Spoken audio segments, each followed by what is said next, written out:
जम्मू कश्मीर के पहलगाम में कल एक आतंकवादी हमला होता है। 20 से ज़्यादा लोगों की वहाँ पे मौत हो जाती है। ऐसे में एक नाम सबके जहन में आता है, वो है फैल्कॉन स्क्वाड और टीआरएफ। हमारे साथ अरुण सर हैं। अरुण सर से जानते हैं कि टीआरएफ और फैल्कॉन स्क्वाड क्या है। नमस्कार, आप देख रहे हैं इंडिया.com इस समय। तो सर, ये फैल्कॉन स्क्वाड और टीआरएफ क्या है?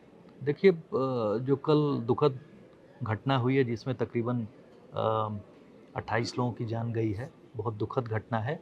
उसमें टीआरएफ यानी द रेसिस्टेंस फोर्स, जो अल-कायदा का एक ऑर्गेनाइजेशन है, उसका एक तरह से फ्रंट है, जो कि हमारे यहाँ कश्मीर में आतंकी गतिविधियों में इन्वॉल्व है। उसके लोग जो है, जिनका उसी का नाम आ रहा है। तो फाल्कन स्क्वाड मतलब कि तेज़ी से अटैक करने का जो स्क्वाड नहीं होता है, जो हिट एंड रन वाली जो स्ट्रैटेजी अपना के लोग उस तरह की अटैक करने की स्ट्रैटेजी अपनाते हैं, उसके तहत फैल्कन स्क्वाड उसको रखा गया है। और लोग अपने ओवरग्राउंड वर्कर्स के साथ में इस तरह की घटना को अंजाम देते हैं कि मार के भाग लेना। उसी तरह की स्ट्रैटेजी अपना के कल जब लोग, आपने देखा होगा कि उस जगह पे जो विश्राम जो जगह है वो पहलगाँव में, जहाँ पर सब लोग थे और सेलिब्रेट कर रहे थे, उसी समय अचानक कुछ लोग आए, नकाबपोश लोग, और एकदम से लोगों से पूछना शुरू किया। उसपे सबसे बड़ी बात आ रही है, देखा जाए कि उन लोगों ने पूछा, नाम पूछा और एक-एक देखा कि अगर हिंदू है तो उसको छाँट के जो है उन लोगों ने गोली मारी है। ये बहुत दुखद घटना है, क्योंकि इससे फिर से वही प्रश्न चिन्ह खड़ा हो जाता है कि साहब, ये उसको इस्लामिक टेररिज़्म से जोड़ दिया जाता है। है वो आतंकवादी घटना, लेकिन कहीं न कहीं इस तरह की जो छवि बनती है, वो देश के जो है, धर्म विशेष की तरफ जी, लेकर के ले जी, जाती है। वो बहुत दुखद है। इस तरह की घटनाएँ जो हैं हमको काफ़ी साल फिर से पीछे लेके जाती हैं, क्योंकि जिस तरह से आपने देखा 370 जो हटाया गया जम्मू कश्मीर से, और उसके बाद जितनी सरकार ने कोशिश की वहाँ पर शांति बहाल करने के लिए, उसका असर दिख रहा था। लोग पार्टिसिपेट कर रहे थे, लोग जिस तरह से डेवलपमेंट के प्रोसेस में इन्वॉल्व थे, आपने देखा कि जिस तरह से टूरिस्ट का जाना वहाँ शुरू हुआ, करोड़ों की संख्या में लोग जा रहे थे, और वहाँ पर जो होटल और पूरी इंडस्ट्री, हॉस्पिटैलिटी इंडस्ट्री ग्रो कर रही थी।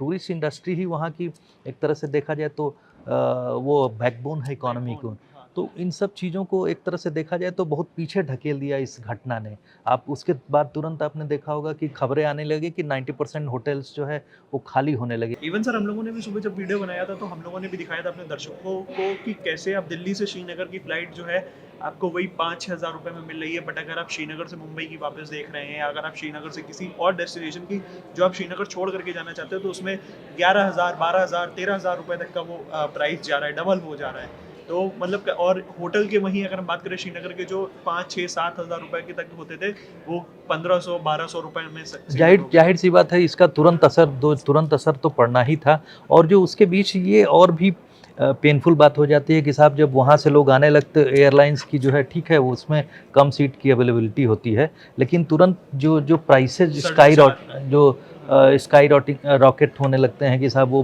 प्राइसेज़ बढ़ने लगते हैं अननेचुरल तरीके से। उसी लिए अपनी सरकार ने अभी थोड़ी देर पहले जो है एयरलाइंस को एडवाइज़री जारी की है। उन लोगों ने एडवाइज़री जारी की है, उसके तहत इंस्ट्रक्शन दिया है सेंट्रल गवर्नमेंट ने कि किस तरह से वहाँ को ज़्यादा से ज़्यादा लोगों को इवैक्यूएट करने के लिए फैसिलिटेट किया जाए, रादर देन कि उसमें जो है आप अपना इकोनॉमिक प्रॉस्पेक्ट देखने लगें। तो सरकार की तरफ से सर क्या एक्शन लिया जा सकता है इस मुद्दे पे, अगर हम देखिए, बात उसमें करें? आपने देखा कि तुरंत जो है सबसे बड़ी बात कि जिस तरह की जो घटना है, आतंकवादी घटना, वो आप देखेंगे कि 2002 के बाद में या 2001 में जिस तरह से आपने देखा होगा, एक ज़बरदस्त मैसेकर टाइप में हुआ था उस समय। जो अमरनाथ यात्रा पे अटैक हुआ था, तो उसमें काफ़ी लोग मारे गए थे, 30 से लोग मारे गए थे, 60 लोग करीब घायल हुए थे। उसके बाद 2002 के आसपास जो आपने ध्यान दिया होगा कि जो उस समय बिल क्लिंटन की विज़िट होनी थी, यूएस प्रेसिडेंट, और इस बार इत्तेफाक वही है कि साहब, जो जेडी वांस विजिट कर रहे थे, यूएस के वाइस प्रेसिडेंट। तो जो डिग्नेटरीज के विजिट करने के टाइम में इस तरह की बड़ी जो घटना होती है, टेररिस्ट अटैक होता है, उसके कई एंगल भी निकलते हैं। उसी वजह से आपने देखा कल जो है, ये जो जो सऊदी अरेबिया की विजिट थी प्राइम मिनिस्टर की, उन्होंने कट शॉर्ट कर दी। उन्होंने वहाँ से कट शॉर्ट करके लौट आए। फाइनेंस मिनिस्टर जो हमारी निर्मला सीतारमन थी, विदेश विजिट पे थी, वो भी चली आई। सब लोगों ने अपनी, क्योंकि ये बहुत बड़ी घटना है जो कि देश के चारों तरफ के प्रॉस्पेक्ट को जो है हैम्पर करती है। तो ऐसी स्थितियों में सरकार को एक्शन तो लेना ही पड़ेगा। सरकार, हो सकता है कि जैसा कि मैंने कहा, जो टीआरएफ के बारे में पूछा था, वो अल-कायदा जो बेस्ड, जो एलिटी बेस्ड जो है ऑर्गेनाइजेशन है, जिसको आईएसआई सपोर्ट करता है। आईएसआई यानी पाकिस्तान की खुफिया एजेंसी। तो जाहिर सी बात, इसके संबंध अगर हम लोग कह रहे हैं कि पाकिस्तान का हाथ है, तो TRF या जो ये जो ऑर्गेनाइजेशन है अगर LET बैक्ड है तो उसके तार तो पाकिस्तान से ही जुड़ते हैं। तो पाकिस्तान की सरकार जो है भले ही भाई उनको लगता है कि उनके उनके जो लैंड है उनकी भूमि को प्रयोग किया जाता है इन लोगों द्वारा, लेकिन रिस्पॉन्सिबिलिटी उनकी ही उतनी है कि उस तरह के एलिमेंट उनके यहाँ प्रॉस्पर ना होने पाएँ। अगर गवर्नमेंट एक्शन लेती है तो जाहिर सी बात आपके हम लोग के सामने एग्जाम्पल जो उरी वाली घटना हुई थी उसके बाद सरकार ने एक्शन लिया था कि साहब वहाँ जो जो टेरर कैंप थे उनको ध्वस्त कर दिया था। तो इस तरह की अगर रिटेलिएटरी एक्शन होता है तो इस तरह के एक्शन से डिनाई नहीं किया जा सकता है कि साहब जो जो terror base camp POK region में हैं उनके ऊपर अटैक किया जाए या उनके खिलाफ एक्शन लिया जाए। तो ये कुछ एक एक्शन के पॉइंट हो सकते हैं क्योंकि डिफेंस मिनिस्टर ने भी एक स्ट्रॉन्ग स्टेटमेंट इशू किया कि इसके ऊपर एक्शन लिया जाएगा। तो कुछ इस तरह की संभावना भी हो सकती है। देखना होगा जी। कि इस मुद्दे पे क्या सरकार एक्शन लेती है और क्या बड़ा कदम हमें देखने को लेकिन मिलता है। मैं आपको बात बताऊंगा कि जो घटना है इसमें दो एक चीज़ें जो हैं अंदर तक झकझोर जाती हैं। जैसे आपने देखा होगा वो जो कानपुर का बिजनेसमैन है उसकी पत्नी जो बैठी हुई है उसकी डेड बॉडी के साथ में, जी। ये लोगों के दिमाग में जो है एकदम से घुस गई इस तरह की तस्वीर।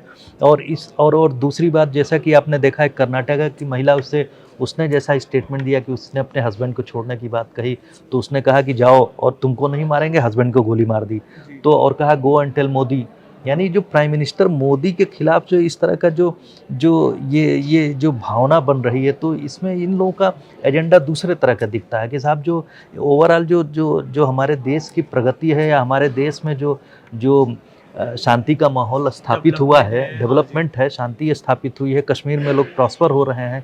POK रीजन से आप कंपेयर करें तो हम लोग बहुत आगे बढ़ चुके हैं, कोई कंपैरिजन ही नहीं है। तो इसके पीछे जो जो साधारण ये घटना इस तरह की घटना नहीं है जो सामने दिख रही है, इसके पीछे कई सारी चीज़ें हो सकती हैं। इसमें अंतर्राष्ट्रीय स्तर पर भी साजिश हो सकती है साहब की जो इस डिस्टर्ब रीजन में चाहे पाकिस्तान को देखें, अफगानिस्तान को देखें और उसके बाद में लेटेस्ट बांग्लादेश है। तो इन सब रीजन के बीच में जो हमारे नेबरहुड में आप देख रहे हैं उसके बीच में एक स्वस्थ डेमोक्रेसी के एक्सपेरिमेंट के साथ में जो देश आगे बढ़ रहा है, तो जाहिर सी बात है चारों तरफ जो इंटरनेशनल जो फ्रंट पे आप बहुत सारे लोग हैं जो इससे पता नहीं किस तरह का स्कोर सेटल करना चाहते हैं। तो इसके कई एंगल इस तरह के भी निकलते हैं। तो मेरा कहने का मतलब ये है कि जो प्राइम मिनिस्टर हैं या हमारे देश के जो प्रधानमंत्री हैं या जो शासन व्यवस्था है वो बहुत सारे एंगल को सोच करके ही एक कोई कारगर कदम उठाएगी। और मुझे लगता है कि ये जो एक्शन है इसका जो रिएक्शन होगा वो जाहिर तौर से कॉन्क्रीट रिएक्शन होगा। हालांकि हम भी उम्मीद करते हैं कि आगे चल करके ऐसे कोई भी घटना ना सामने आए। तमाम ऐसी वीडियोस के लिए बने रहिए हमारे साथ, देखते रहिए India.com। Thank you for watching.